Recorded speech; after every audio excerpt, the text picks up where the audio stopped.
아수르 사람은 화 있을진저 그는 내 진노의 막대기요 그 손의 몽둥이는 내 분노라. 내가 그를 보내어 경건하지 아니한 나라를 치게 하며 내가 그에게 명령하여 나를 노하게 한 백성을 쳐서 탈취하며 노력하게 하며 또 그들을 길거리에 진흙같이 짓밟게 하려 하거니와 그의 뜻은 이같지 아니하며 그의 마음의 생각도 이같지 아니하고 다만 그의 마음은 허다한 나라를 파괴하며 멸절하려 하는도다.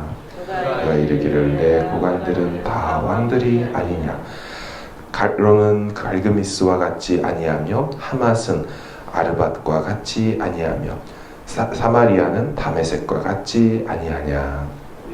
이니 우상을 섬기는 나라들에 미쳤나니 그들이 조각한 신상들이 예루살렘과 사마리아의 신상들보다 뛰어났느니라. 내가 사마리아와 그의 우상들에게 행한 같이 예루살렘과 그의 우상들에게 행하지 못하겠느냐 하는도다.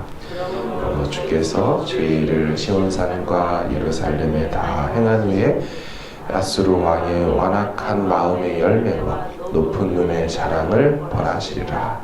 그의 말에 나는 내 손의 힘과 내 지혜로 이 일을 행하였나니 나는 총명한 자라 열국의 경계선을 걷어치웠고 그들의 재물을 약탈하였으며 또 용감한 자처럼 위에 거주한 자들을 낮추었으며 열국의 재물을 얻은 것은 새 보금자리를 얻음 같고 온 세계를 얻은 것은 내버린 알을 주움 같았으나 날개를 치거나 입을 벌리거나 지저귀는 것이 하나도 없었도다 하는도다. 도끼가 어찌 찍는 자에게 스스로 자랑하겠으며 톱이 어찌 켜는 자에게 스스로 큰채하겠느냐. 이는 막대기가 자기를 드는 자를 움직이려 하며 몽둥이가 나무 아닌 사람을 들려함과 같으니로다. 그러므로 주 만군의 여호와께서 살찐 자를 파리하게 하시며 그의 영화 아래에 불이 붙는 것 같이 맹렬히 타게 하실 것이라. 이스라엘의 빛은 불이 되고 그의 거룩하신 이는 불꽃이 되실 것이니라. 하루 사이에 그의 가시와 찔레가 소멸되며 그의 숲과 기름진 밭의 영광이 전부 소멸되리니 병자가 점점 쇠약하여 감 같을 것이라. 같이 읽습니다. 그의 숲에 남은 나무의 수가 희소하여 아이라도 능히 계수할 수 있으리라. 아멘. 여러분 그동안 보셨듯이 아수르는 대단했습니다. 종횡무진하기를 누구도 막을 수 없는 잔인하고 포악한 나라였습니다. 어느 정도 대단한 나라였을까요? 소위 제일 잘 나갈 때에 아수르는 제국이었습니다. 이 제자가 모두 제자 아닙니까? 모든 나라, 여러 나라를 다스리는 그런 국가였다는 것이죠. 나라라고 하면 한 지역을 해당해서 가리키는 국가 개념이라면 제국이라 하면 여러 나라를 정복해서 통치하는 그런 걸 말합니다. 그들 제국의 확장은 엄청났습니다. 자료를 찾아봤더니요, 아수르라는 지역이 현재 이라크 지역이거든요. 거의 거기입니다. 근데 동쪽으로 어디까지 뻗어갔냐면 지금의 인도하고 중국까지 갑니다. 거리가 어마어마하게 넓죠. 그럼 반대 서쪽으로는 어디로 갔느냐? 이집트까지 넘어갑니다. 남쪽으로는 어디로 내려가냐면 아라비아까지 내려가고 북쪽으로는 러시아까지 올라갑니다. 그러니까 지도 개념이 있으신 분들은 느껴지실 거예요. 아수르 영토가 어느 정도인지. 가로로 이집트, 인도를 지나 중국으로 가면 비행기로 8시간이 들어가요. 이게 2500년 전이니까 어마어마한 거리까지 계속 다 정복해 갔습니다. 세로로는 아라비아에서 러시아까지 올라가니까 어마어마한 영토죠. 영토만 넓은 곳인가? 아니요. 아수르는 역사가 창세기까지 올라갑니다. 창세기 10장에 이런 말씀이 있어요. 여호와 앞에서 용감한 사냥꾼이라는 별명을 가졌던 니므롯이라는 사람이 나오죠. 그 사람의 정착지가 아수르 지역이라고 말합니다. 창세기 10장을 제가 읽어드릴게요. 그가 그 땅에서 아수르로 나아가 니느웨와 르호보딜과 갈라와 및 느니웨와 갈라 사이에 레센을 건설하였으니 이는 큰 성읍이라. 창세기 시절부터 용감하다는 사냥꾼의 후예들이 아수르에서 살았다라고 말합니다. 도시를 건설했던 큰 도시 건설자들이었습니다. 아수르 제국은 영국의 고고학자가 아수르의 수도였던 이 니느웨, 현 이라크 지역에서 1932년도에 발굴을 해냅니다. 이게 정말로 있는 제국이었구나를 알게 되었죠. 그러니까 따지자면 일반 역사식으로 간다면 신석기 시대까지 가는 게 이제 아수르의 역사의 출발이죠. 역사도 장구하고 일찍이 앞서간 도시 문화에 용맹한 사냥꾼 니무롯의 후손들이 아수르예요. 성경에도 아수르의 왕들이 무려 5명이나 나옵니다. 디글랏 빌레셀 3세, 살마네셀 5세, 사르곤 2세, 사네립과 에살하돈까지 5명이 나와요. 더구나 지금 이사야 시대에 나오는 아수르는 자기네 역사 속의 최절정기에 다다른 그때입니다. 그러니 얼마나 교만했을까요? 제일 인생에서 잘 나가고 과거 나라 역사 속에 정점을 찍고 있으니 눈에 뵈는 게 없었겠죠. 그러니 이들 하는 말을 좀 들어보십시오. 13, 14절을 보십시오. 그의 말에 나는 내 손의 힘과 내 지혜로 이 일을 행하였나니 나는 총명한 자다. 열국의 경계선을 걷어치웠고 자기들이 다 정복해버리면서 경계선들이 다 치워지는 겁니다. 여기도 내 땅, 저기도 내 땅. 그들의 재물을 약탈하였으며 또 용감한 자처럼 위에 거주한 자들을 낮추었으며 내 손으로 열국의 재물을 얻은 것은 새 보금자리를 얻음 같고 온 세계를 얻은 것은 내버린 그 새의 알들을 거저 주음과 같았으나 날개를 치거나 입을 벌리거나 지적이며 반항하는 게 하나도 없었도다 하는도다. 이들의 이 교만함을 느끼셨습니까? 내 손에 있는 힘과 지혜로 다 했다. 나만큼 지혜로운 자가 있냐? 열국의 경계선을 정했다라고 말하죠. 이게 왜 이런 표현을 썼냐면 이들의 정복 정책 중에 중요한 부분이 식민지 이주 정책이었습니다. 그러니까 나라와 민족들이 살던 곳들을 정복하면 거기에 다른 나라 민족들을 데리고 와서 섞어버립니다. 그래서 더 이상 이 나라가 그 나라가 되지 않고 그 민족이 그 민족 되지 않도록. 아시는 것처럼 북이스라엘이 아수르에 망하고 나서 민족이 산산이 사라져버렸죠. 이유는 이 북이스라엘 지역에 다른 나라 민족들을 갖다 강제 이주시켜서 결혼시키고 섞어버리는 거예요. 그러면 이제 민족 개념도 없고 독립의지도 없어지고 그래서 완전히 이 나라도 아니고 저 나라도 아니도록 만든 그래서 나라의 열국의 경계, 민족의 경계를 자기들 마음대로 다 거둬버리죠.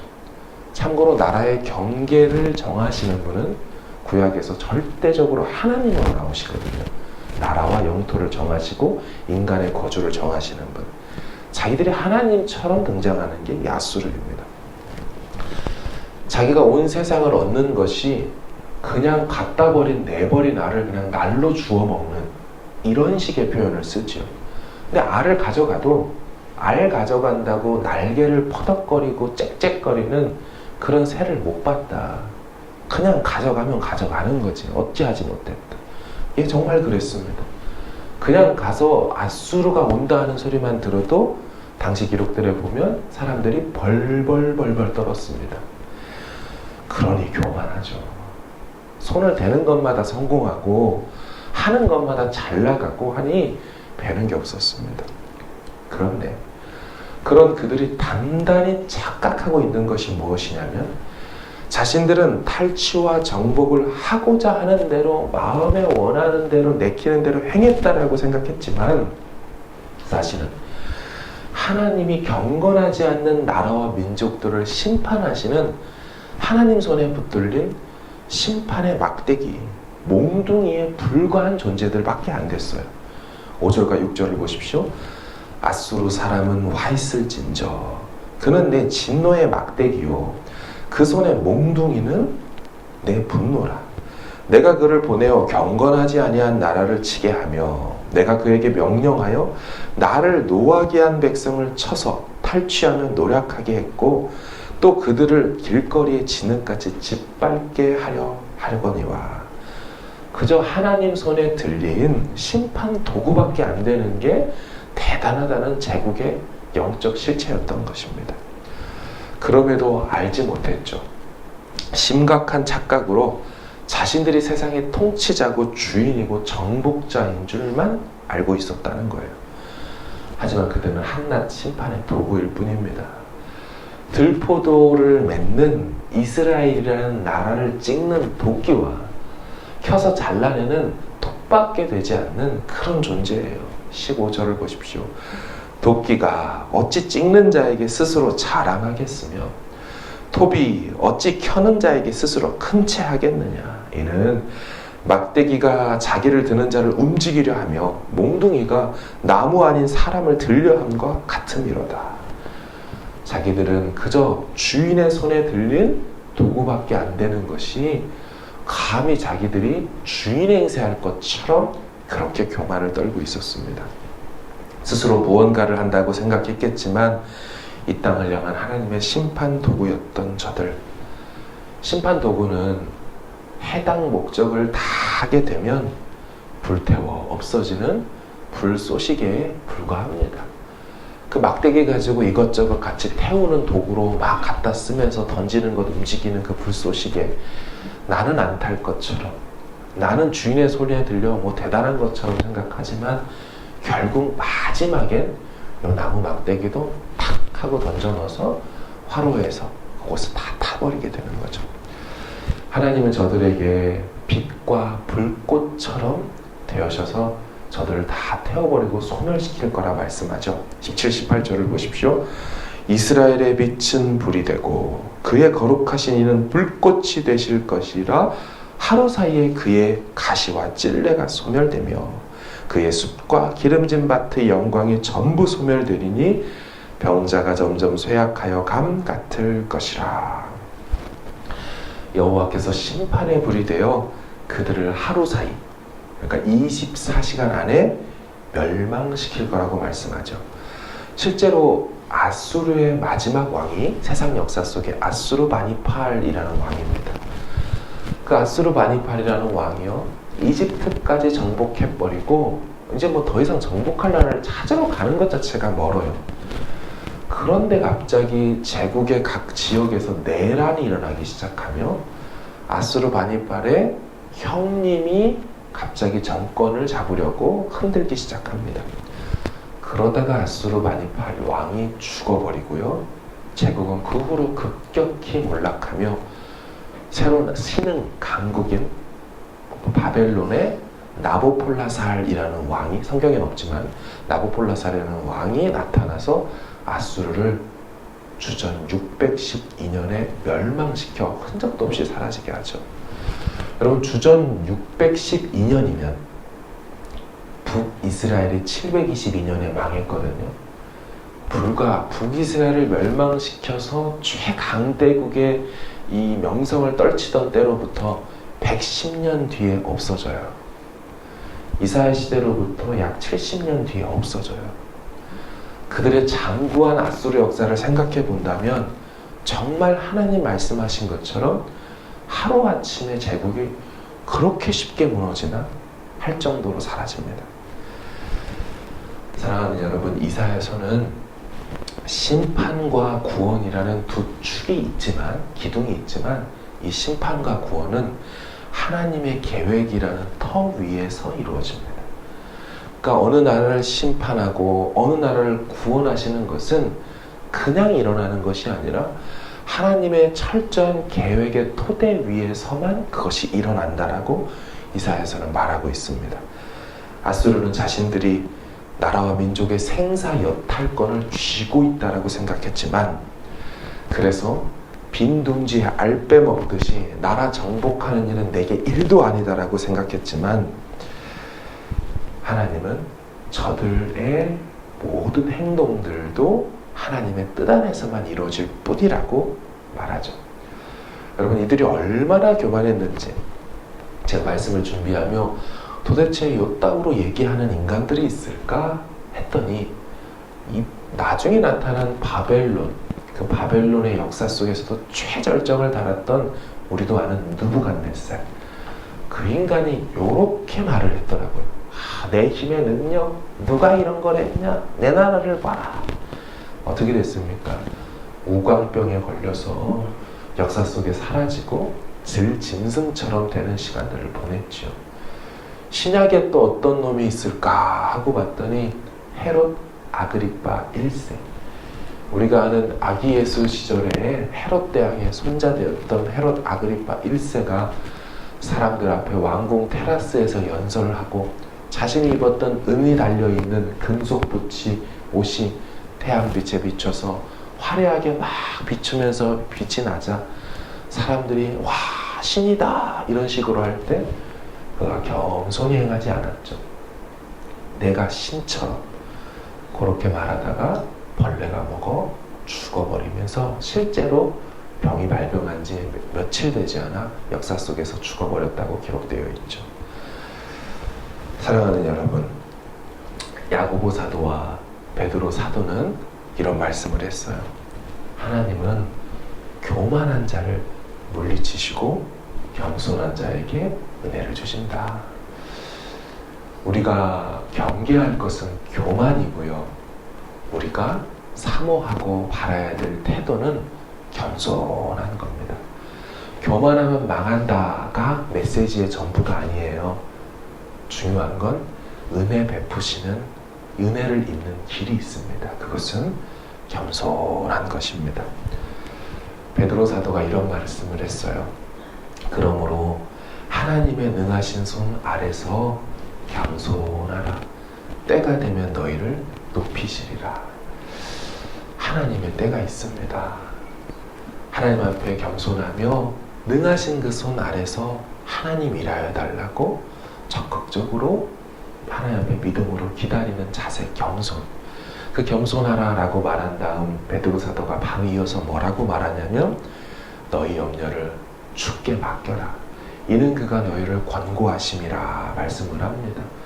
겸손한 것은 그냥 나는 아무것도 못하지 뭐. 겸손한 것은 나는 아무것도 할 수 있는 게 없어, 이렇게 말하는 것이 아니에요. 진짜 겸손한 사람은 염려를 다 주님께 맡기고 기다리는 자, 기도하는 자입니다. 진짜로 겸손한 자로서 하나님의 능하신 손 바라보며 그분의 때를 기다리는 자, 우리가 되어서 하나님 마음껏 일하시는 것을 겸손의 왕이신 예수님의 이름으로 구하는 자들 되어지길 주의 이름으로 축원합니다. 같이 기도하기를 원합니다. 하나님, 역사 속에 어마어마한 나라들이 일어나고 교만을 떨고 위세를 떨치지만 하나님 쓰시는 도구밖에 안 됐고 자기들의 악한 본성에 의하여 결국 자멸해버려 사라지게 된 것에 불과했습니다. 하나님 앞에 우리 개인의 인생부터 가정과 교회와 모든 것에 있어 겸손히 주의 때를 기다리며 주님 일하시는 것 바라보는 저희 되게 하여 주셔서 하나님만 영광이 드러나고 하나님 당신만 조명받고 하나님 도드러지는 우리의 시대가 되고 우리의 가정과 일터가 되게 해달라고 우리한테 가지고 나오신 기도 제목으로 기도하시고 평안히 돌아가시길 바랍니다. 함께 기도하겠습니다.